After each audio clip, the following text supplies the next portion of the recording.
Is there anyone here who feels that man is not basically lazy or that people are not basically lazy?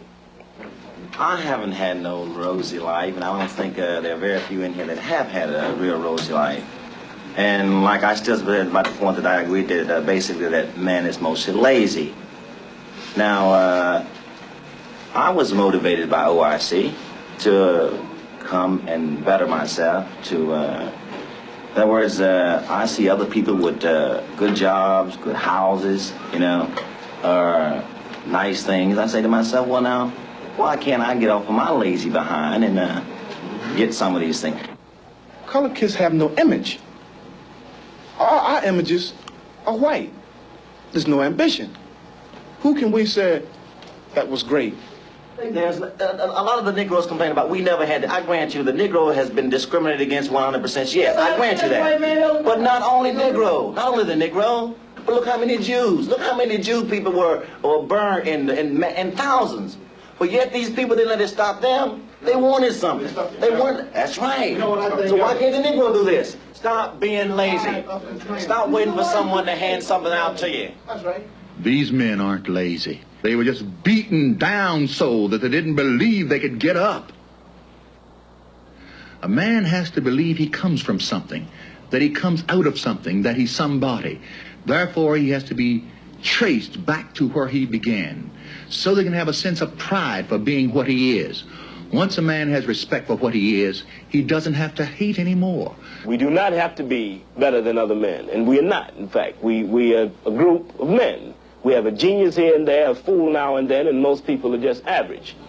Now, we will have to be viewed as such, and it has to be, the nation must face the fact that black Americans received a hell of a lot of help.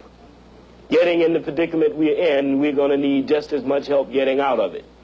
I'm sure that when black children can look and see that there was a king that was black with woolly hair, just like them, who ruled over an empire larger than the United States, like Mali was larger than the United States, then certainly I can run a candy store in the block where I live successfully.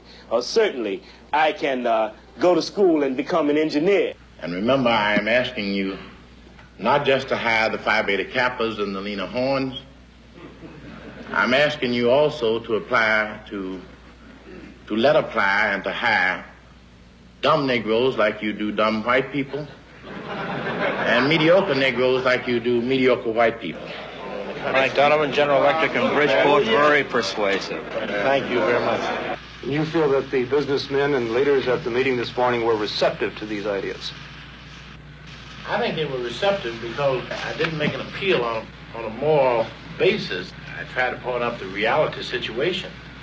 And the reality is that Negro citizens today have learned the messages of Patrick Henry, and the issue is liberate me or exterminate me. And that America has to make a decision whether it's going to build a wall around the Negro community and have concentration camps, or whether it's going to engage in genocide and destroy the Negro community. Neither of these ideas is novel. I mean, Hitler has already showed us how this might be done. How do you, as the director of the National Urban League, respond to the charges made and that the Urban League is a part of the system? Is a what? Is a part of the system. I don't deny being a part of the system if you're saying that I'm not trying to violently overthrow it. I am not trying to violently overthrow it. I'm a part of the system in the sense that I do talk to the establishment, but those are the people that give the jobs. I mean, it's like Mr. Powell out in California the other day called me the Wall Street of the Civil Rights Movement.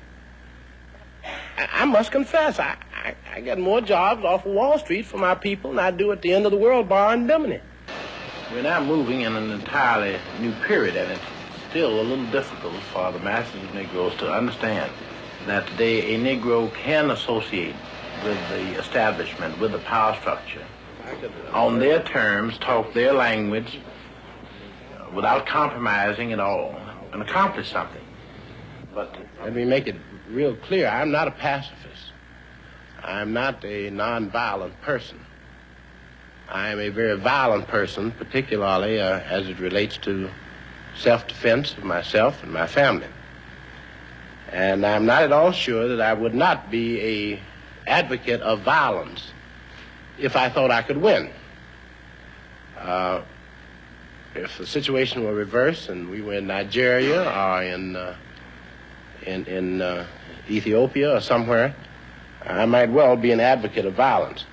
But looking at the hard realities, unless somebody shows me something that I haven't seen yet by way of superior weapons, then I, at this point, do not see this as a very sound tactic.